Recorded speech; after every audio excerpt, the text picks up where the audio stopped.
bienvenidos a otra edición de Dossier Venezuela. A pocos meses, supuestamente, de las primarias, unas primarias que el gobierno ha saboteado de todas las maneras posibles, pues empieza a oírse muchas cosas que uno no sabe qué es tan cierto y qué no en lo que tiene que ver con el futuro de Venezuela. Existe el run de que van a levantar sanciones. Existe el run de que van a canjear a Alex Saab por unos americanos que están secuestrados en Venezuela. Pero lo cierto es que todo sigue siendo muy difuso. Y para hablar sobre esto, pues tenemos a Pedro Mario Burelli, hijo de un ex canciller, un hombre que no solo conoce muy bien Venezuela, sino conoce Estados Unidos y todo el escenario internacional de Estados Unidos. Estuvo en PDVSA, un hombre que reconoce muy bien a los soviéticos, que juegan un papel importantísimo, y por eso lo llamamos hoy, para que nos ponga un poquito en contexto a dónde va Venezuela, qué es cierto, qué no puede ser cierto, qué puede pasar, de dónde sale el editorial del New York Times, de dónde sale lo que escribió Bloomberg sobre las sanciones, etcétera, y qué está pasando. Pero Mario, muchas gracias por estar hoy con nosotros. Pacho, un placer estar contigo y tu audiencia. Pero Mario, empecemos por lo de Bloomberg y lo del New York Times, que ambos dicen hay que levantar las sanciones contra Venezuela. ¿Qué está pasando ahí? ¿Qué es la presión y qué hay detrás de ese mensaje? Mira, cuando uno conoce cómo operan los editoriales, inclusive los articulistas, en muchos de estos medios americanos, todos son un poco sujetos a presiones de cabilderos, ¿no? El cabildeo fundamental que está haciendo son tenedores de bonos que hace mucho tiempo no pueden transar en el mercado porque hay prohibiciones a transar bonos venezolanos, y eso obviamente le genera pérdidas o la posibilidad de no hacer ganancias. Entonces, hay mucho capital en esa deuda que está en forma de bonos, que presiona para por fin, vamos a normalizar esto, aquí tiene esta sanción que nos impide ganarnos dinero, etcétera, etcétera. Como es mucho dinero y tienen mucho acceso y compran agencias de cabildeo, agencias de publicidad, se le meten directamente a la administración. Entonces, vivimos permanentemente bajo una gente que no le importa nada lo que está ocurriendo en Venezuela, sino lo que quieren es hacer dinero. Punto. Eso es lo que está pasando. Ese es el ruido que estamos oyendo hoy frente a las... Ese es el ruido y lo estamos oyendo de conferencias que hace Chatham House, con toda la reputación que tiene, se pone el servicio, hace una serie sobre Venezuela financiadas por los bonistas y tratan de venderle que están teniendo una discusión en serio sobre el tema de Venezuela. No, lamentablemente hay sanciones de todo el abanico de sanciones. Hay unas cuantas sanciones que han impactado a los tenedores de bonos. Esos tenedores de bonos son especuladores, inversionistas serios y, en algunos casos, miembros mismos del régimen que invirtieron en bonos de la República y tienen pérdidas ahí o ganancias por hacer si cambia el ambiente, si empieza a trade y salir y deshacerse de esas posiciones. Entonces, es lamentablemente en un país que está con la desgracia que vive Venezuela, que quien mande más no sean los que piden democracia o defensa de los derechos humanos, sino los que quieren básicamente ganar dinero a costa de la miseria de Venezuela. Es increíble, pero así funciona este mundo, Pacho. El otro rumor que hay es sobre lo de Alex Saab y la posibilidad de que lo canjearan. Yo creo que un poco basado en lo que acaba de pasar en Irán, que lo canjearan por unos americanos secuestrados después de que liberaron unos, secuestraron otros con unas mujeres, infiltraron, etcétera. ¿Hay algo en ese sentido que suene por Washington o es alguien también moviendo ese yo creo que igual hay intereses. Yo creo que el interés fundamental de que Alex Saab sea liberado es de Rusia. Vladimir Putin y sus amigos más cercanos de San Petersburgo montaron la estructura para ayudar a Alex Saab a violar las sanciones americanas. Cuando Alex Saab lo capturan, toda una campaña de bots rusos y rusos. Es decir, lo que Vladimir Putin no quiere que el señor Saab devele cómo fue la estructura operativa que se montó en Moscú para evadir las sanciones americanas. Entonces, ese ruido que viene por ahí es un ruido constante. Yo creo que los Estados Unidos se ha planteado, tiene un problema terrible de una gran debilidad, que es como una fuerza que se convierte en debilidad, que tienen la noción de no dejar a ningún americano preso, y por lo tanto los países con los que tienen conflictos saben que si quieren negociar, toman a un americano rehén y consiguen lo que quieran.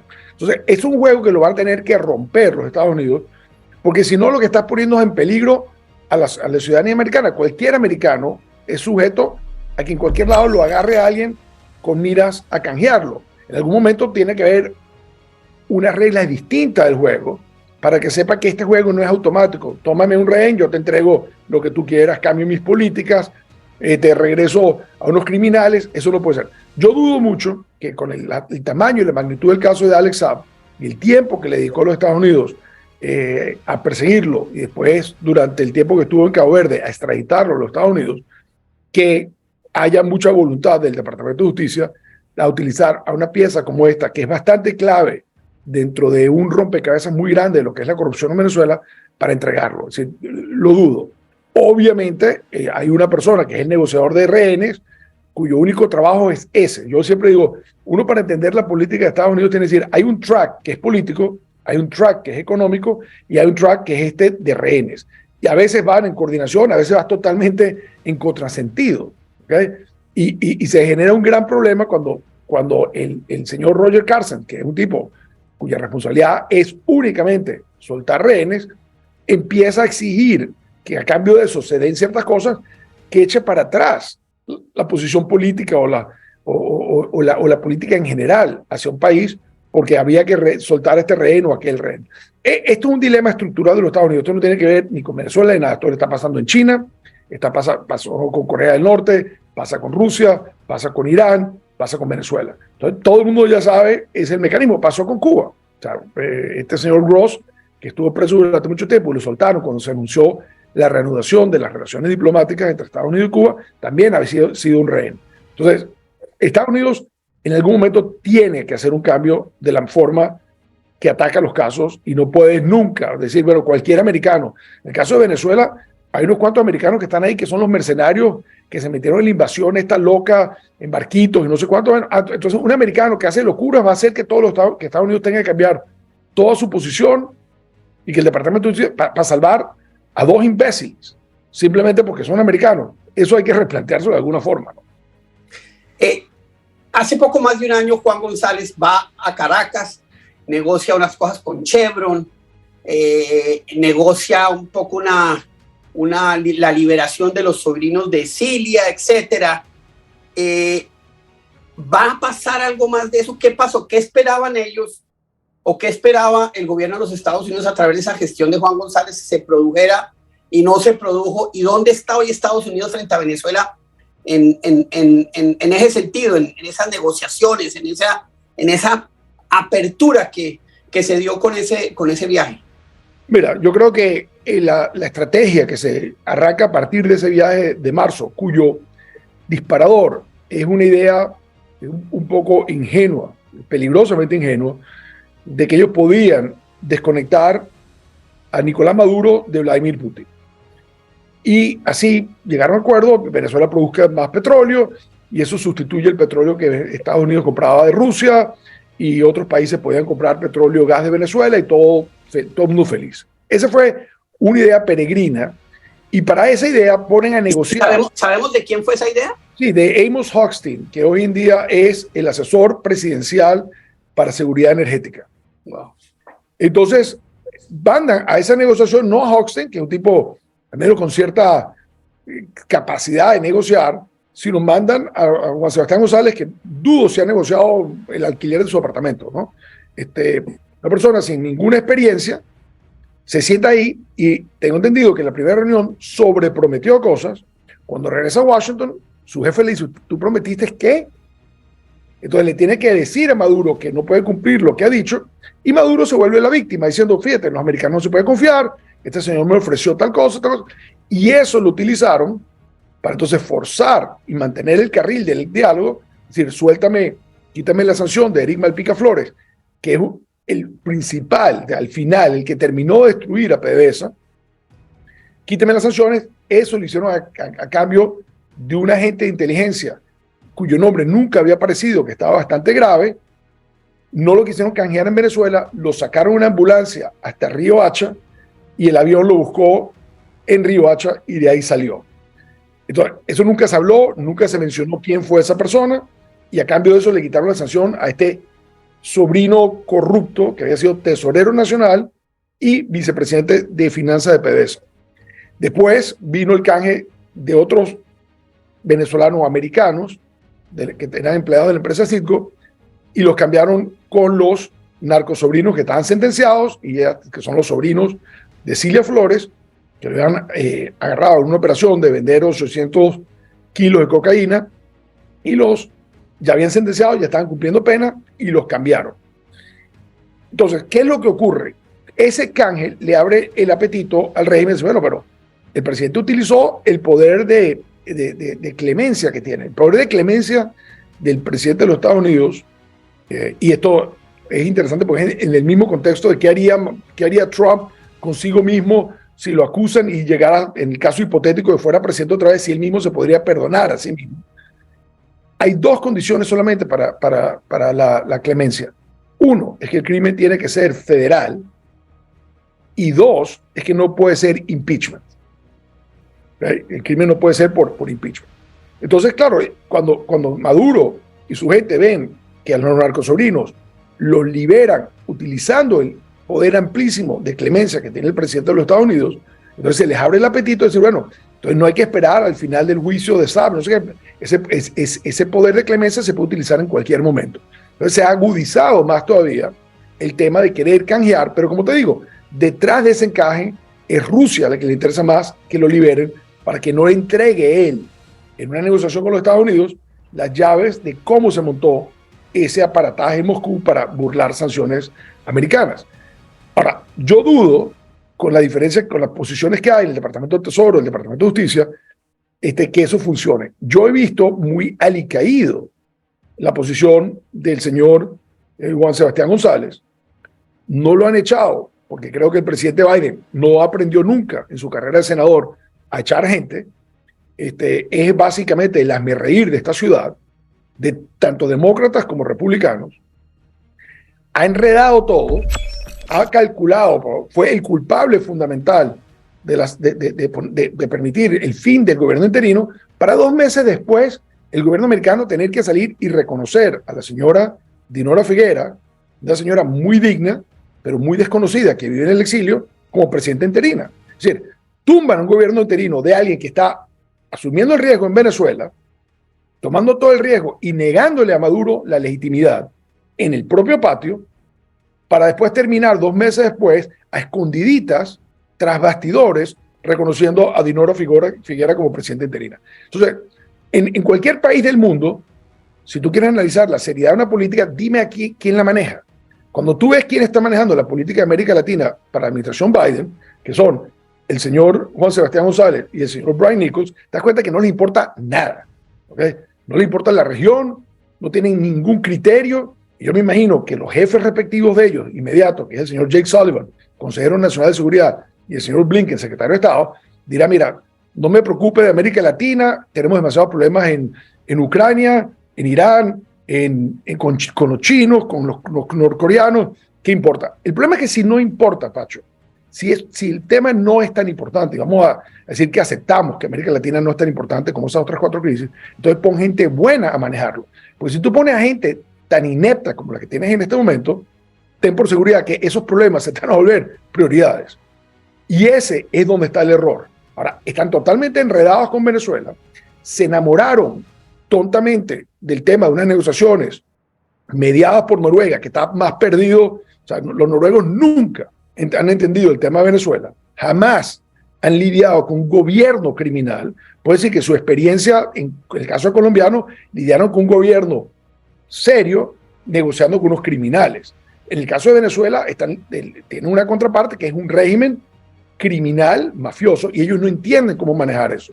No tienen la experiencia, no tienen la malicia para hacerlo, y se fueron enredando, y lo que sirvieron estos 2 años de negociaciones Y bueno, en el fondo, 4 años y pico de negociaciones con los noruegos, pero de que se fue a México, se trasladó la nación de México, lo que hizo fue perder el tiempo, darle la excusa a los norteamericanos de no hacer nada, a todo el mundo decir, bueno, estamos esperando los resultados, esperamos los resultados, vienen los resultados, vamos a esperar unas elecciones libres y justas, y ahora se está cayendo todo eso. No va a haber resultado de México, no va a haber primarias, y por lo tanto no va a haber elecciones libres y justas. Ahora, ¿qué van a hacer? Y eso es lo que todo el mundo se está preguntando. Ahora, ¿qué hace una administración que se creyó, se autoengañó en marzo del año pasado, de que ellos podían separar a Maduro de Putin, que podían conseguir que Maduro soltara a los presos políticos, que permitieran unas primarias libres y transparentes, camino a unas elecciones libres y transparentes? Hay que ser demasiado estúpido para analizar un problema así. Ahora, ¿por qué digo yo que es estúpido?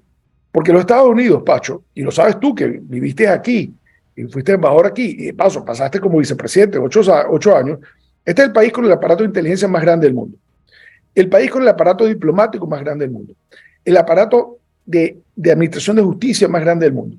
Ellos saben lo que está ocurriendo en Venezuela mucho mejor que los venezolanos. Entonces, sabiendo el problema, el error, si tú puedes hacer un diagnóstico del problema, es buscar un remedio que no tiene nada que ver con el problema. A veces el problema es que la gente no sabe, no quiere llegar al diagnóstico correcto, pero que los Estados Unidos se te siente y te diga que no entiende lo que está pasando en Venezuela, cuando se invierten miles de millones de dólares de estos aparatos de recolección de información, los casos que hay en la parte jurídica, las acusaciones selladas que hay contra todo el régimen civil y militar de Venezuela, toda la nomenclatura, todo eso está ahí. Ahora, me vas a decir, ay, qué ilusión, qué lindo. Estos señores que nosotros sabemos que son mafiosos y con los cuales tenemos acusaciones selladas contra todos ellos van a perder el poder y van a ir a la cárcel con unas elecciones libres y transparentes, maravillosas. O sea, es insultante lo que está haciendo la administración Biden, ¿okay? Y espero que entiendan las consecuencias, porque como yo dijo hoy en un post en X, raro decirlo así, todas las administraciones, desde que llegó el chavismo a Venezuela, es decir, desde que estaba la administración Clinton, después vino la administración Bush, después vino Obama, después vino Trump, todos han dejado el problema de Venezuela peor de lo que lo encontraron. Lo que yo creía, y recuerdo haber escrito un artículo para Semana al principio de esta administración, es que como esta administración, los personajes eran los mismos que estaban en la administración Obama, que había comenzado con las sanciones, que estaba clarísimo lo que estaba pasando en Venezuela, ellos no podían equivocarse porque no era una administración nueva que estaba llegando tratando de entender qué es lo que estaba pasando. Ellos estaban tomando de nuevo la batuta después de haberle dado 4 años antes. Entonces, el primer año no cambiaron nada porque no había mucho que cambiar. Cuando se pusieron a improvisar el año pasado, con ese viaje, dañaron todo. Y lo dañaron al punto tal de que ellos mismos no saben lo que están haciendo, no tienen ninguna estrategia y de paso perdieron sus alianzas claves con otras democracias como Alemania, Inglaterra, Francia, Canadá, que tenían muy, muy buen relacionamiento sobre el problema de Venezuela. Entonces están como solos, no pueden hablar con sus aliados porque ellos mismos aquí no saben ni lo que están haciendo. Si tú le preguntas al Departamento de Estado, no sabe lo que está haciendo la Casa Blanca. Si le preguntas a la Casa Blanca, no sabe lo que está haciendo el Departamento de Estado. Y yo no quiero insultar a ningún país, pero esto parece un país del quinto mundo. Esto no parece el país que pretende ser la primera potencia del mundo. Pero hay un escenario. Y el escenario es que supuestamente van a haber unas primarias, que las van a hacer sin el CNE. El gobierno tuvo que deshacer el CNE. Toda esa jugada de las primarias, donde uno ve, por ejemplo, a María Corina disparada, donde uno ve un nuevo liderazgo que se está formando.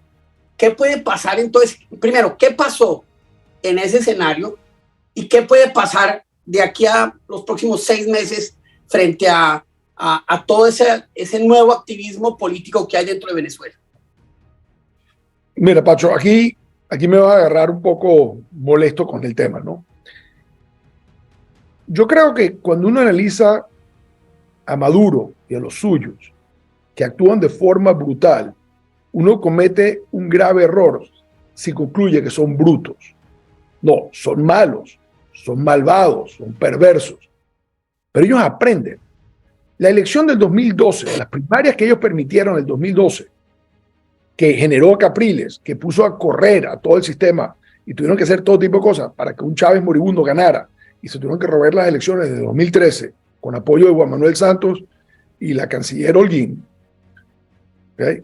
Toda esa locura que hicieron, ellos aprendieron. Lo que pasó en el 2015, en que los forzaron a unas elecciones que ellos pensaban que iban a ganar y la oposición ganó 2/3 partes del Congreso, ellos también aprendieron.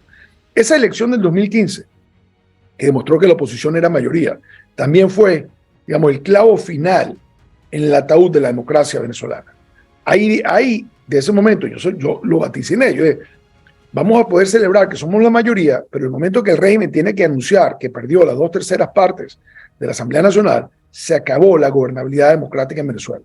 Y de hecho, a partir de ese momento, todas las elecciones han sido burdamente fraudulentas y nos llevó a la crisis de Maduro usurpando el poder, al gobierno interino y la crisis en la que estamos ahorita. Entonces, pensar de que Maduro iba a crear condiciones o permitir que un proceso primario asistido por el CNE iba a legitimar un contrincante para él, hay que ser imbécil, ¿ok? Hay que ser bien estúpido. Ahora, creo que alguna gente en Venezuela sí aprovechó el momento de las primarias para movilizar el país, para circular por el país, para ver dónde está el país, y eso mismo está demostrando en el resultado de que María Corina, que el gobierno pensaba que estaba arrinconada políticamente, surge como la eventual ganadora de unas primarias y los candidatos favoritos del régimen desaparecen. Entonces no es que María Corina subió en términos absolutos, sino que en términos relativos el gap es gigantesco. Entonces los candidatos que Maduro hubiera querido tener como contrincantes, o cualquier persona del chavismo hubiera querido tener como contrincante, resulta que desaparecieron. El país tiene intuición, el país sabe quién es quién, el país sabe quién se arrodilló, el país sabe quién se vendió. Y María Corina está cosechando hoy en día lo que ha sido su posición constante, firme, dura, muy valiente, porque lo está haciendo dentro del territorio, y eso le genera al régimen un gran shock. Ellos pensaban de que María Corina se iba a oponer a que el CNE participara.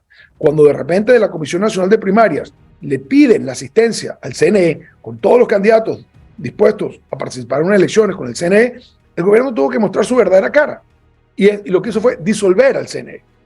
Un CNE que no va a estar listo para la cosa. Entonces, le está llevando a la Comisión Nacional de Primarias y al liderazgo político venezolano plantearse que las primarias se van a hacer en un tono o una forma insurreccional. Y ahí es donde yo creo que el miedo va a cundir. Ahí es donde yo creo que muchos de los que están dispuestos a participar bajo una cosa ordenadita, si vamos a tener que participar de forma de insubordinación en contra de un régimen que va a tratar de prohibir, parar, trancar el juego, entonces yo creo que básicamente mucha gente se va a asustar. Pero el juego real, que Maduro vaya a dejar que María Corina Machado salga legitimada, eso es imposible, es decir, no tiene ninguna posibilidad. Y como cuando la inhabilitan, tiene uno que leer. Mucha gente sabe que la inhabilitaron por 15 años de la política, pero muy poca gente ha leído el documento de la Contraloría General de la República donde la inhabilitan. Cuando uno lee eso, se da cuenta que no hay ningún tapujo por este régimen de hacer lo que sea para sacar del juego a un contrincante. Ninguno. Es uno de los documentos más burdos que más yo nunca en la historia de Venezuela, en mis años, nunca he visto un documento tan burdo como ese. Nada, como la gente es floja, la gente no lo lee.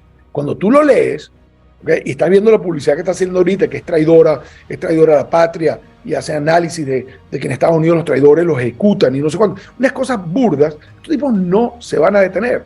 No se van a detener. El concepto de que vamos a tener unas primarias, que la va a ganar María Corina y se va a alistar para unas elecciones libres y justas en el 2024, eso no va a ocurrir. Lo que sí va a ocurrir es que cuando cierren el juego, María Corina va a haber quedado como la líder fundamental. Y ahí se va a determinar cuál es el ámbito de lucha que ella le van a permitir. Porque puede terminar presa y puede terminar en el exilio. Y esos son los buenos escenarios. ¿Okay?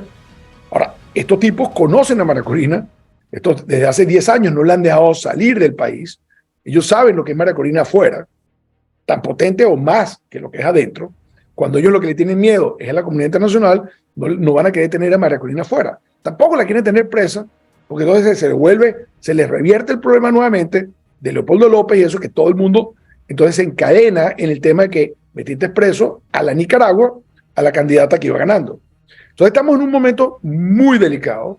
Yo te diría que este juego está a punto de reventarse, ¿sí? Con muchos problemas, y no hemos hablado nada de los problemas internos dentro del chavismo. Eso, para allá iba, porque creo que queda absolutamente claro lo que va a pasar en los próximos meses y cómo necesitamos esperar que el gobierno ni siquiera el gobierno, que la mafia de Maduro y su cleptocracia muestren la cara totalmente frente al tema electoral. Pero hay líos, está desaparecido Tarek. Empieza uno a ver cosas que dice, esa unidad que existía, ¿será que todavía existe? ¿Qué está pasando adentro de ese grupo mafioso que hoy maneja Venezuela? ¿Y qué fue a hacer Diosdado a Cuba?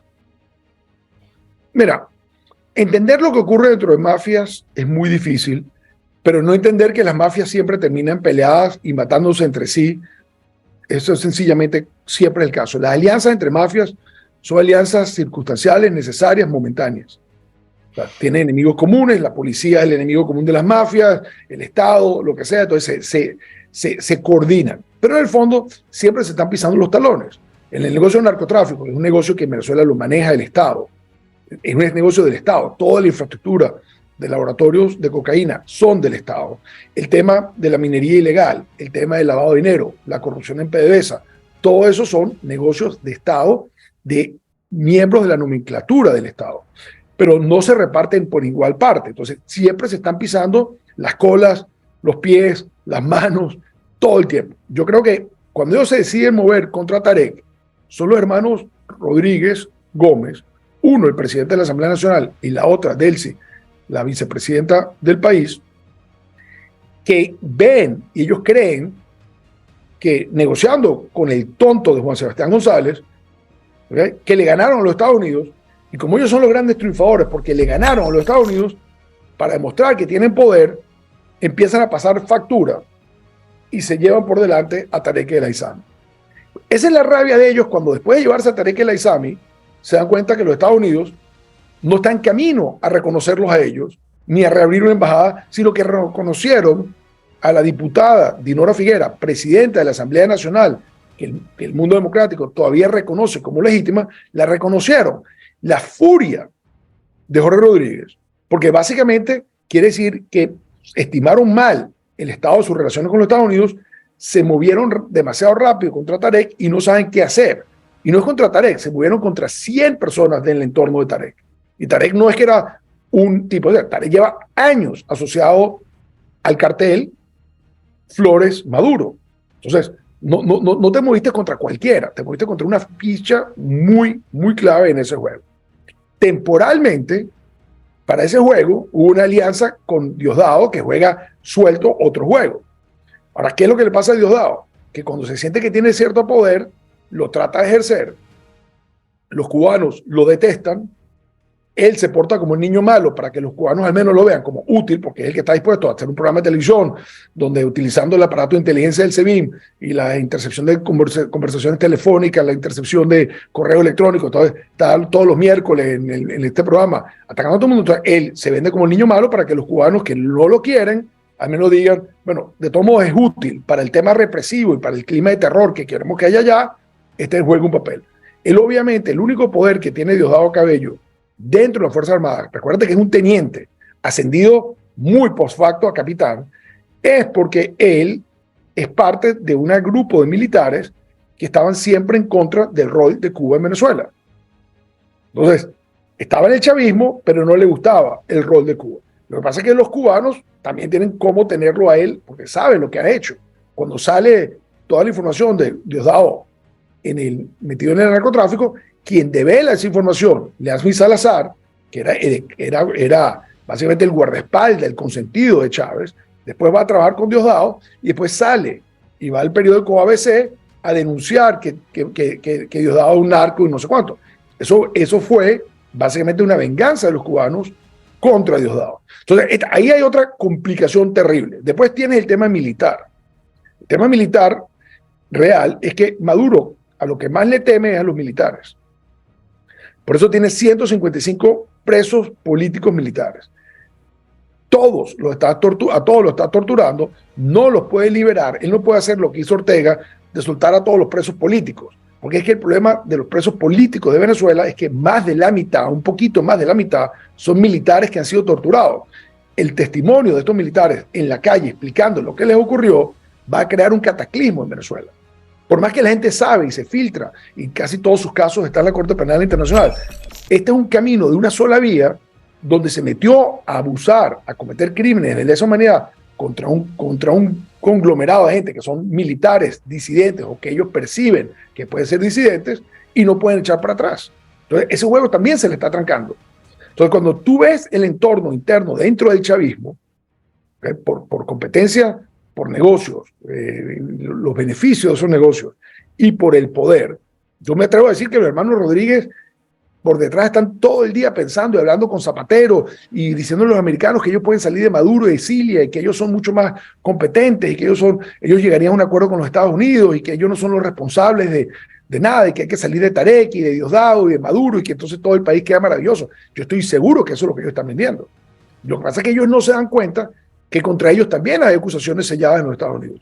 O sea, la señorita vicepresidenta está metida hasta aquí en negocios ilegales y lo que pasa es que las acusaciones contra ella son selladas y no se ha dado cuenta.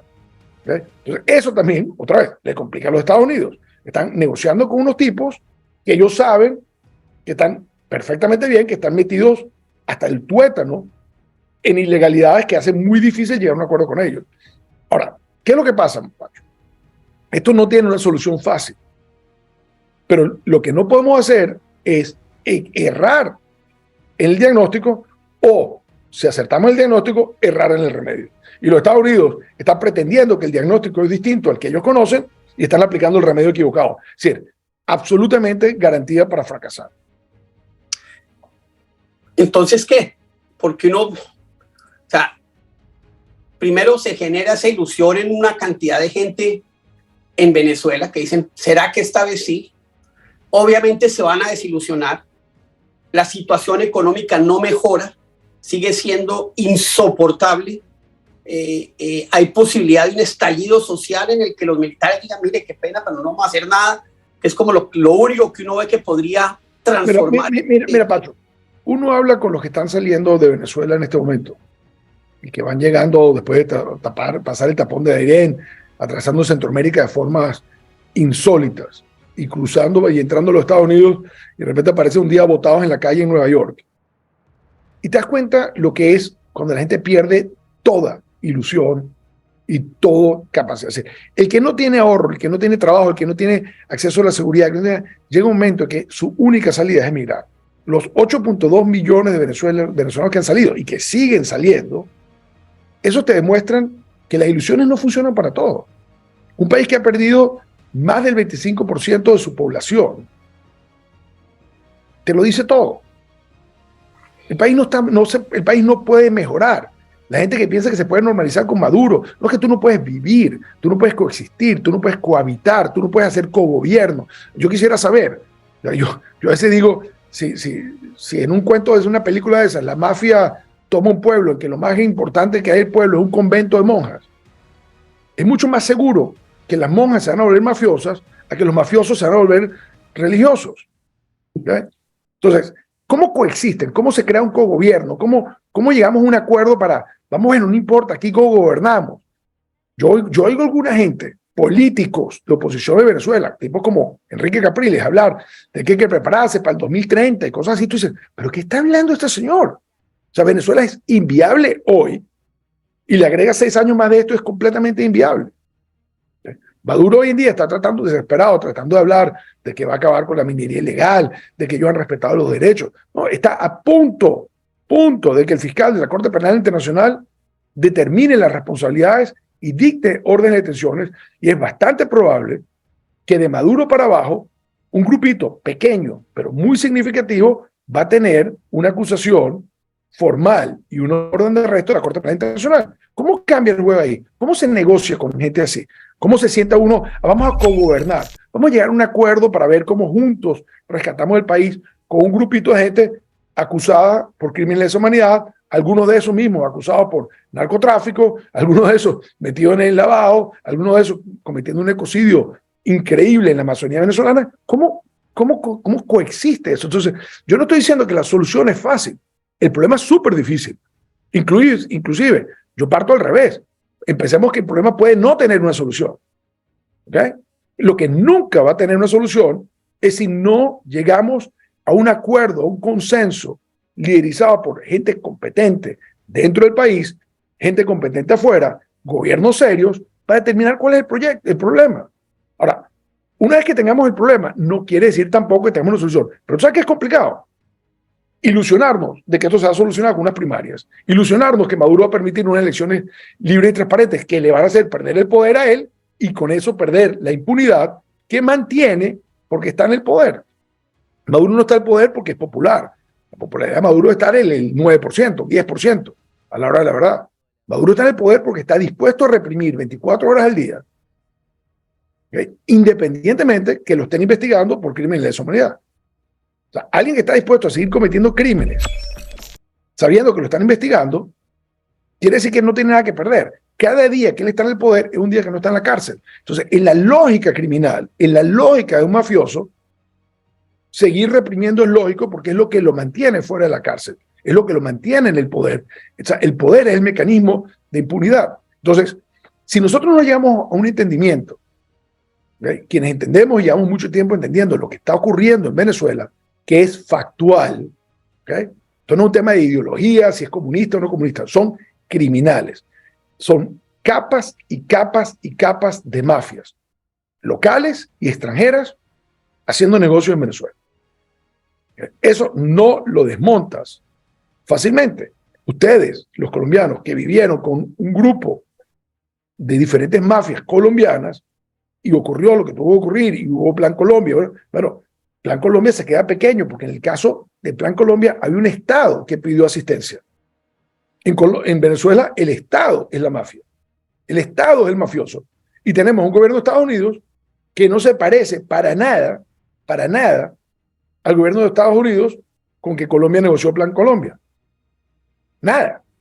O sea, lo único que de Colombia es que hay un imberbe no porque tiene barba, ¿sí? Un muchachejo que no debería estar nunca ahí tomando decisiones, improvisando, y a pesar de que se ha equivocado, su jefe directo, Jake Sullivan, y el jefe de él, que es el presidente Biden, no lo quitan.